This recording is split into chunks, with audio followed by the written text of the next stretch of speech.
Cool, so we're recording. Right, okay. Hello. Hello, Yes. I'm Jena. I'm a photographer. Yeah. Tell us about how you got started. How I got started. Oh geez. Okay, that's a loaded question. I did go to school for photography. I actually started out going to school for biology. Yeah. I went to Hartford University, or University at Hartford in Connecticut. And I basically just ended up picking there because when I applied to colleges, I picked a lot of schools that had a good science program and a good art program. Mm-hmm. And so I started doing their biology program, but I was taking some art classes, and then decided to switch my major to painting, to my parents' chagrin, and they really didn't want me. Sorry, my throat is like messed up. They really didn't want me to do that. Neither of my parents went to college, let alone would ever have dreamed of pursuing a career in the arts. I'm from Rochester, New York, like the suburbs of Rochester, New York, and my dad was a cop, police officer, and my mom was always sick, unfortunately, and she had jobs occasionally, like she would work for Kodak here and there on temp bases and things like this.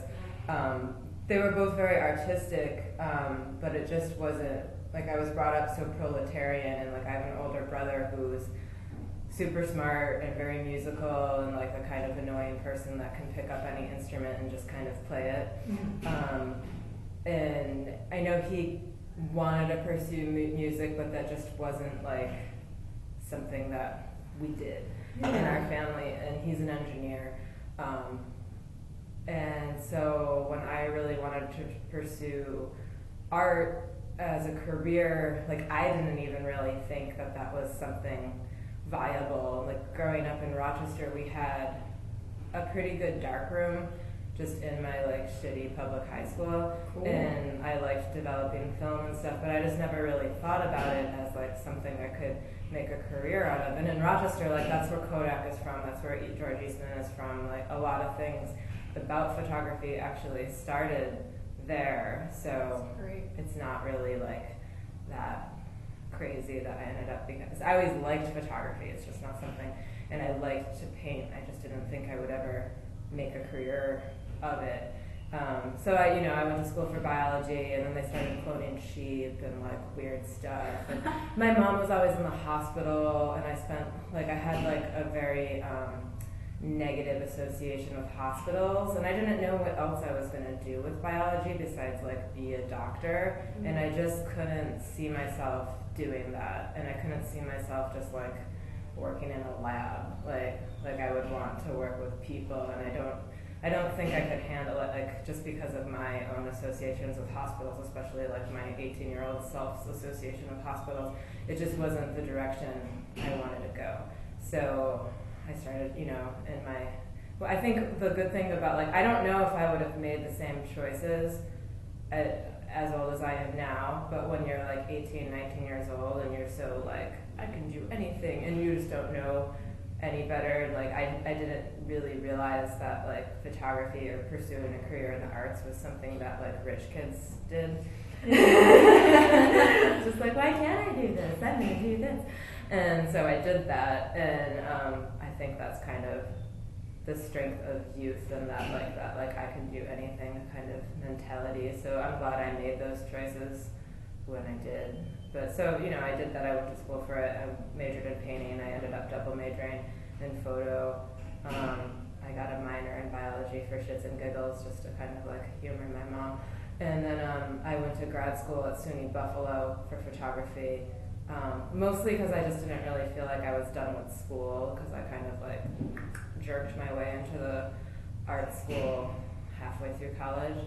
So then I got my MFA at SUNY Buffalo, and that was really great because my first year I paid very little, and then my second year I had a TA, so they paid me to be in school, and I taught a class. And then I moved, and then So I they- taught. So just to be clear, they covered your tuition and they Yeah. paid you. Mhm. That's great, because Yeah. they don't do that anymore. Oh, they don't. Yeah. I mean, they Uh-huh. pay you, but they don't cover Right. your tuition. Yeah, they did both. That was, well, the first year I paid, but it wasn't very much.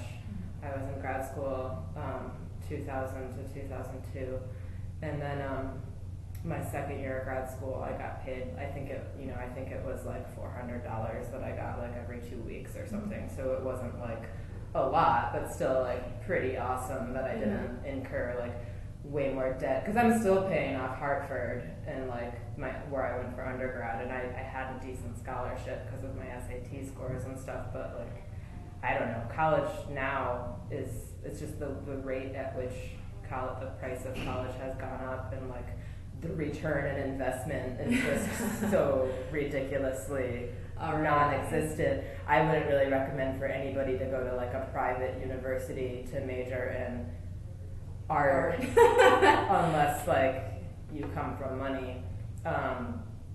But it's what I did at the time. But like, that's why like when I applied to grad school, I did get into the museum school in Boston, but like that was not free at all, and like hella expensive. And I remember just looking like, yeah, no, maybe that's not a good idea. Plus Boston's so expensive, and Buffalo is like an hour from where I grew up, so I was just like, okay, I'm gonna go there.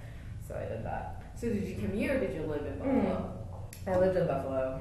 Buffalo. It's gorgeous. Buffalo was Buffalo's still cheap to live in, but back then my rent was $217 a month when I lived in an apartment with like other girls that I worked in a coffee shop with, and it was huge, and like, yeah. The dream. Right. I mean, it's more now. Like, I know people that still live there now, and now it's like, but like people pay a lot now. So then, all right. So you went to grad school. Your Yeah. second year, you taught, Mhm. and then that one. And then I taught at SUNY Fredonia for a year, and I was also their what's it called? Media relations photographer. I photographed for like all the brochure-y things and stuff like that. Did you do film this time? Yes, Or was it, I did film back then. Yeah. Mostly chrome, like 35mm slide film. Wow. Yeah. So what was your first photography job outside of school? Like, when did you make the jump? Fredonia, probably. I did a couple like minor things, like when I was in school in Buffalo. I had this like one like freelance job, like I did something for the American Cancer Association. That was really cool.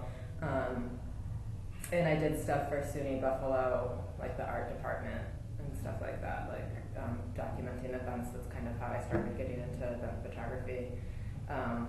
And I started photographing like small weddings and friends of friends and things like that. Okay, Yeah. so I want to ask you about when did you move to New York? How? And what that transition was like, and It was the switch to digital. horrid. Okay, So, sorry, I'm yeah. gonna stop this because